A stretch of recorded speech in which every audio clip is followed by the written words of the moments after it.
Look who snuck into the room. No, don't play with no. Oh, dear. No, don't go after my cord. No.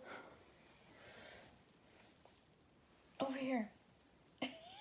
Do not get him to bite your hand. That's a disaster. I just wanted him to look. I wasn't trying to get him to... There. Oh, I know. Oh. What a funny cat. He's in that mood where he both wants to play and be pet at the same time. He'll bite you again. I know. No. Especially don't pet the back end. That's where he's most liable to bite. Oh, well, now we have to do the grooming. Okay, Keras. Show your best foot forward. And it's just one long white sock.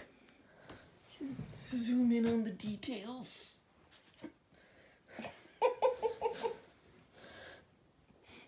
Oh, yeah, better keep it in front of you where you can keep an eye on it.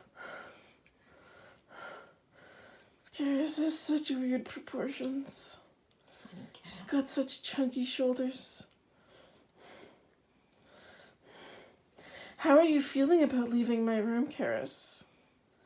How are you feeling about that? I think he's settled in for the night, Clara. You might not get rid of him. I'll have to carry him out for you. I mean, it's certainly looking like that, isn't it? He doesn't seem particularly inclined to move. Oh, we could lure him. Oh, it almost worked, Mom. I know.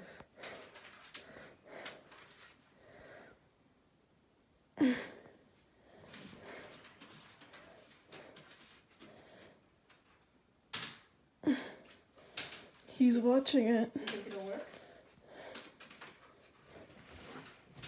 There it is. No, it's not gonna work. I think you just have to put it just out of his view. There we go, he's off!